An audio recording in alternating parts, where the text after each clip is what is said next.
Kababayans anxiously waiting to hear from their loved ones in the affected areas in the Philippines. The Philippine Consul General in Los Angeles with a message from the Philippine government and the Philippine Disaster Relief Operations with information on how we can help. We'll talk to all of them as Kababayan Today starts right now.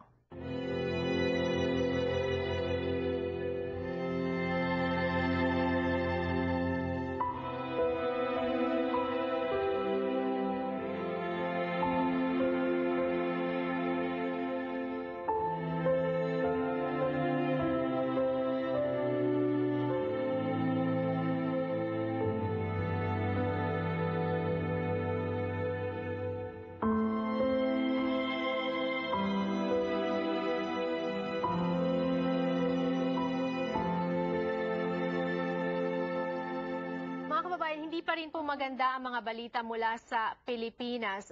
Signs and photos and stories of devastation and desperation ang ating po natatanggap dito sa Amerika. Ngayong hapon sa ating programa, bubuksan po namin ang aming mga linya ng telepono. Kung kayo po ay may mga hinanaing, mga komento, mga tanong, we are being joined today by our Honorable Consul General from Los Angeles, Consul General Helen Barber de la Vega, and her husband, Mr. Bing de la Vega, who co-founded Philippine Disaster Relief Operations. They will have messages for us, but I also would like to turn our attention to Nino Arina, isa pong kababayan na hinahanap mo yung iyong kapatid. Sister, yeah. Yes, okay.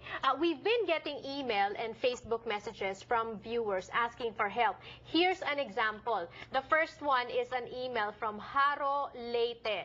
Sinasabi kasi daw po na lahat tayo ay nakatuon ng pansin sa Tacloban, which is the hardest hit, pero marami rin daw pong pangangailangan sa Haro Leyte. According to this email, there's no food, there's no clothing, and also no relief. They definitely need help. And we're using this also para manawagan sa ating mga kababayan. So many people are organizing relief operations. Maybe one of your beneficiaries could be that area. Another panawagan po ay nanggaling naman sa kapatid niyo po na si Dailin Okay. Arena. Yes, yeah. Let's talk about Dailin. Ano po ang storya? Nagtatrabaho si Dailin sa APAC Customer Services. Ang opisina nila nasa Palo Leyte. It's a call center facility. And at the night before the storm arrived, she decided to stay overnight kasi masama na yung panahon, and she said, oh, may sleeping quarters sila, provided ang mga sleeping quarters. So yun ang nabalitaan ko from her brother na nasa Maynila. And then, ay kinuha ko yung address ng kanilang building at ginoogle map ko, tinignan ko kung asan exactly yung building na yun. And it's only a few hundred meters from the water, from the Red Beach. So when was the last time you heard from her? Last week. And you haven't heard from her yet? Wala pa. Conjen, this is not an isolated case? No, ang masasabi ko lang, Nino, no, talagang kailangan maging patient tayo. If you will note, during the last 72 hours, matagal bago naging accessible ang Tacloban. And itong sinasabi mo, like sa Palo, recently lang yan talaga napasok, no, naging accessible. I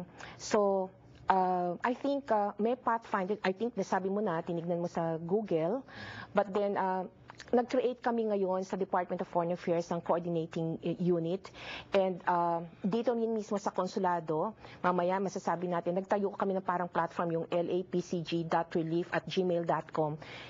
Gusto kong gamitin din natin yon at ipaparating natin yan sa mga kinaukukulan sa Pilipinas, sa mga authorities natin, to check on the condition of your sister. Is the Philippine Disaster Relief Operations doing anything about this need naman, no?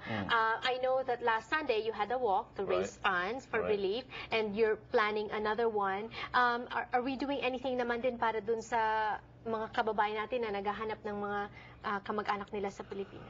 Well, I was on the phone yesterday with a gentleman who is a ham operator.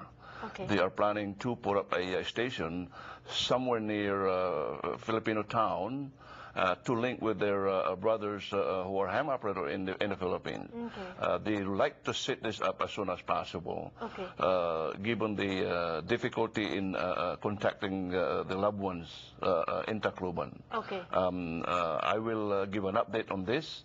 Our kababayan can also log on to www.gopedro.org. GoPedro.org. Okay. They can donate online. Okay. They can volunteer online, and also perhaps use the website to communicate with their loved ones if those could have the access to an internet in the Philippines can also log on. Yeah, and that's the biggest problem, no? Kasi wala ring access doon. And even if access has returned, kung wala pa ring kuryente, they can't log on. Kung ang cellphone na-discharge na, they won't be able to charge. Correct. Kung ang cellphone nabasa, they won't find. Okay, what can we learn from all this? What can we do in the meantime, also in the future for something like this? That's when we return on the show. Don't go away.